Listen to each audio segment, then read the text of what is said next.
एक बार एक जंगल में एक राजा शिकार करने गया अपने सेना सहित। तो वो राजा शिकार करते करते उसे उसी जंगल में रात हो गई और उसे राजा को कुछ दिखने नहीं लगा। और जो राजा के साथ में मंत्री थे तो वो मंत्री भी कुछ दिख नहीं पा रहे थे क्योंकि रात हो गई थी। तो वो सारे मंत्री अपने अपने घर चले गए और वो राजा उस मार्ग से भटक गया। तभी उसको मालूम नहीं पता चला कि मैं किधर से आया था और अब मैं किधर जाऊं। और सारे मंत्री भी अपने अपने रास्ते से वो सारे घर चले गए थे। तभी वहाँ पर कुछ बालक खेल रहे थे, 3 बालक खेल रहे थे। तभी राजा की नज़र उन तीनों बालकों पर पड़ी और उन बालकों से राजा बोलता है कि बेटा तुम कहाँ रहते हो और तुम्हारा क्या नाम है और इस घने जंगल में आप क्या कर रहे हो। तो वो बालक राजा से बोले कि राजा साहब हम यहीं पर रहते हैं और हमारा कोई घर नहीं है, हम यही झोपड़ी पर रहते हैं, झोपड़ी बना करके। तो राजा ने उन लड़कों से बोला कि बेटा मैं तुम्हारी कुछ मदद करना चाहता हूँ और बोलो तुम्हें किस चीज़ की ज़रूरत है। तो वो एक लड़का बोला कि राजा साहब मैं कई दिन से भोजन नहीं खाया हूँ और मुझे भोजन की आवश्यकता है, मुझे भूख भी बहुत तेज़ लगी है और मैं फटे पुराने कपड़े पहने हुए हूँ और लोगों को मैं देखता हूँ कि लोग अच्छे अच्छे कपड़े पहनते हैं तो मेरा भी मन चलता है कि मैं भी अच्छे कपड़े पहनूं और सफाई से रहूं। तो राजा ने उसे अच्छे अच्छे कपड़े दे दिया पहनने के लिए और उसे धन भी दे दिया। और दूसरे लड़के से राजा साहब बोलते हैं कि तुम्हें क्या चाहिए। तो वो दूसरा लड़का बोलता है कि राजा साहब मेरे पास भोजन तो है लेकिन मेरे पास रहने के लिए घर नहीं है, मुझे एक घर की आवश्यकता है, मुझे घर की ज़रूरत है, आप मुझे एक घर बना करके दे दीजिए। तो राजा ने उसे दूसरे बच्चे को घर बना करके दे दिया और वो अपने घर में अच्छी तरह से रहने लगा। फिर तीसरे लड़के से राजा साहब ने बोला कि बेटा तुम्हें किस चीज़ की ज़रूरत है, तुम्हें क्या चाहिए। तो वो तीसरा लड़का राजा साहब से बोला कि राजा साहब मुझे नहीं तो घर चाहिए, नहीं तो पैसा चाहिए, मुझे ज्ञान चाहिए, मुझे ज्ञान की आवश्यकता है। तो राजा साहब बोले कि ठीक है, तुम्हें घर मिल गया और तुम्हें भोजन मिल गया, पैसा भी मिल गया और तुम्हें क्या चाहिए, तुम्हें ज्ञान चाहिए। तो राजा साहब उस तीसरे लड़के को ले करके अपने महल में आ जाते हैं और राजा को और उस तीसरे लड़के को किसी आश्रम में ज्ञान प्राप्त करने के लिए वहाँ छोड़ देते हैं।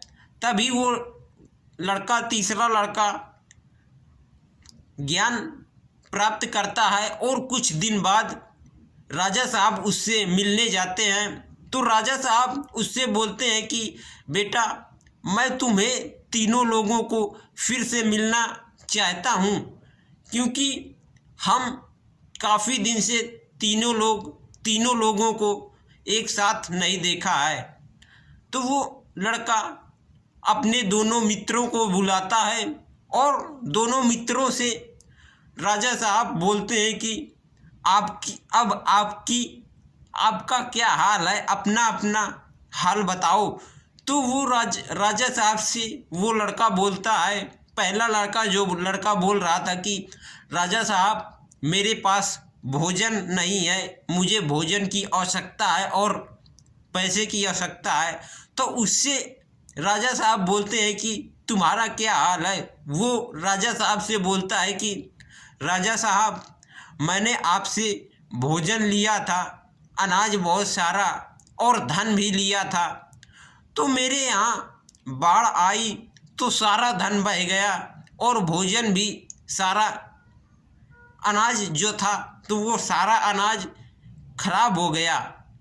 और दूसरे व्यक्ति से राजा साहब बोलते हैं कि तुम्हारा क्या हाल है? तो वो दूसरा व्यक्ति बोलता है कि राजा साहब, आपने मुझे महल बनवा करके दिया था, लेकिन उस महल का अब बेकार हो गया है। वो महल अब किसी काम का नहीं बचा है, क्योंकि अब मैं उसमें रहना नहीं चाहता हूँ। और फिर राजा साहब तीसरे लड़के से बोलते हैं कि अब तुम्हारा क्या हाल है, तुम बताओ। तो वो तीसरा व्यक्ति बोलता है कि राजा साहब, मुझे किसी चीज़ की आवश्यकता नहीं है, मेरे पास तो सब कुछ है, क्योंकि आप मेरे साथ में हो और मुझे आपका ज्ञान में भी मेरे साथ में है, तो मुझे अब किसी चीज़ की आवश्यकता नहीं है। तो राजा साहब बोलते हैं कि बेटा, इस तीनों मित्रों में से सबसे ज़्यादा महान तुम ही निकले, क्योंकि इनका तो अनाज पानी में बह गया, अनाज और धन, और इनको घर की भी आवश्यकता थी, तो वो घर की अब चिंता नहीं है, इनको अब घर भी नहीं चाहिए। तो तुम्हें ज्ञान चाहिए था, तुम्हें हमने ज्ञान दे दिया, तो तुम्हारे पास ज्ञान है, ज्ञान से तुम धन भी कमा लोगे और घर भी बनवा लोगे और भोजन भी तुम्हें मिल जाएगा। तो हमें जिंदगी में ज्ञान की प्राप्ति करना चाहिए, क्योंकि धन हमारा खो जाएगा तो दोबारा मिल जाएगा, और घर हमारे पास नहीं है तो हम घर बनवा लेंगे। अगर हमारे पास ज्ञान होगा तो हमारे पास धन भी आ जाएगा और घर भी आ जाएगा, हम बनवा लेंगे। अगर ज्ञान है तो ज्ञान को हमारे ना कोई हमसे छीन सकता है और ना कोई हमसे चुरा सकता है।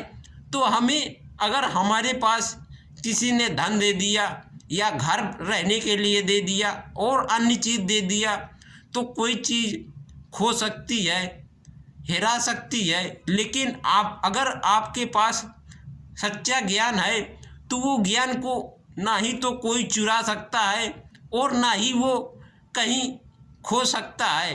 अगर आपके पास ज्ञान है तो आपको किसी चीज़ की आवश्यकता नहीं है, क्योंकि आप अपने ज्ञान से हर एक चीज़ को प्राप्त कर सकते हैं। इसीलिए हमें सबसे आवश्यक है कि हमारे पास ज्ञान होना चाहिए, हर एक चीज़ का नॉलेज होना चाहिए हमें, तभी हम हर एक चीज़ की आवश्यकता की पूर्ति कर सकते हैं।